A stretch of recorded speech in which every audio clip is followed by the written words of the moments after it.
এবার শেখ পরিবারের এক আত্মীয় তার বিরুদ্ধে একটি দুর্নীতির খবর আসলো।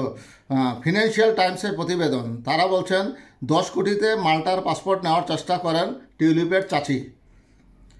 2015 সালে প্রায় 10 কোটি টাকা খরচ করে ইউরোপের দেশ মাল্টার পাসপোর্ট নেওয়ার চেষ্টা করেছিলেন টিউলিপ সিদ্দিকির চাচি শাহিন সিদ্দিকি এবং তার চাচাতো বোন বুশরা সিদ্দিক, কিন্তু তাদের বিরুদ্ধে দুর্নীতির অভিযোগ পাওয়ায় দেশটি তাদের পাসপোর্ট দেয়নি। শুক্রবার 10 জানুয়ারি এক প্রতিবেদনে এসব তথ্য জানিয়েছে সংবাদ মাধ্যম ফিনান্সিয়াল টাইমস।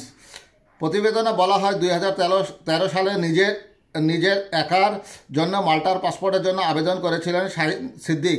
ওই সময় বিনিয়োগের মাধ্যমে মাল্টার পাসপোর্ট দেওয়ার কাজটি করতে হেনলি অ্যান্ড পার্টনার্স অভিবাসন সংশ্লিষ্ট এই প্রতিষ্ঠানটি বাংলাদেশে প্রকাশিত সংবাদের ভিত্তিতে শাহিন সিদ্দিক প্রচ্ছায়া নামের একটি কোম্পানির নামে ঢাকার মূল্যবান সরকারি জমি কুক্ষিগত করা তথ্য পায়। আর শাহিন তার পাসপোর্টের উল্লেখ করে বলেছিলেন তিনি কোম্পানিটির চেয়ারম্যান, আর এই কারণে তাকে পাসপোর্ট দেওয়া হয়নি বলে জানিয়েছে প্রতিষ্ঠানটি।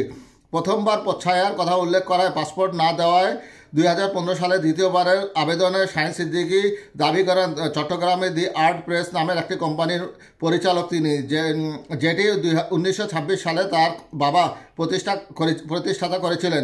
তবে এই কোম্পানি নিয়ে সন্তুষ্ট না হয় তাকে ও তার মেয়েকে ওই সময় আর পাসপোর্ট দেওয়া হয়নি। শাহিন ও তার মেয়ে বুশরা 2015 সালে পাসপোর্ট পেতে যথাক্রমে 6,50,000 ও 25,000 পাউন্ড লাগতো। এর সঙ্গে ফি হিসেবে আরও 70,000 পাউন্ড নিত হেনলি। আবেদনের অংশ হিসেবে শাহিন কুয়ালালামপুরের একটি ব্যাংকে $17,60,409 দেখিয়েছিলেন।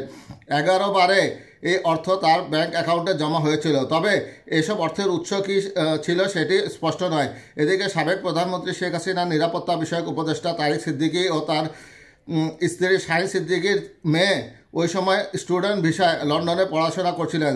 তিনি তার ঠিকানা দিয়েছিলেন গ্র্যান্ড গথিক ভবনের 3য় তলার ফ্ল্যাট, যেটি টিউলিপের লন্ডনের কিংস ক্রস ফ্ল্যাটের খুব কাছে অবস্থিত। এই ফ্ল্যাটটি 2004 সালে টিউলিপকে উপহার দিয়েছিলেন ব্রিটিশ বাংলাদেশি ব্যবসায়ী। তিনি কেন টিউলিপকে এত দামি ফ্ল্যাট উপহার দিয়েছিলেন সেটি নিয়ে ধোঁয়াশা রয়েছে। বুশরা লন্ডনে পড়াশোনা শেষে জেপি মর্গান ব্যাংকে কয়েকদিন চাকরি করেন, এরপর চাকরি ছেড়ে দেন।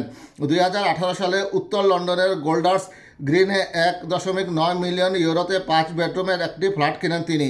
এই অর্থ তাকে তার বাবা মা দিয়েছে বলে ধারণা করা হচ্ছে। শেখ হাসিনার পতনের পর গত অক্টোবরে তারিক জামিল সিদ্দিকী ও তার স্ত্রী শাহিন সিদ্দিকীর ব্যাংক অ্যাকাউন্ট জব্দের নির্দেশ দেয় বাংলাদেশ ব্যাংক। ট্রান্সপারেন্সি ইন্টারন্যাশনাল বাংলাদেশের নির্বাহী পরিচালক ইফতেখারুজ্জামান জানিয়েছেন, বর্তমানে বাংলাদেশ যে আইন আছে তা অনুযায়ী একজন ব্যক্তি বছরে $12,000 বেশি বিদেশে নিতে পারবেন না।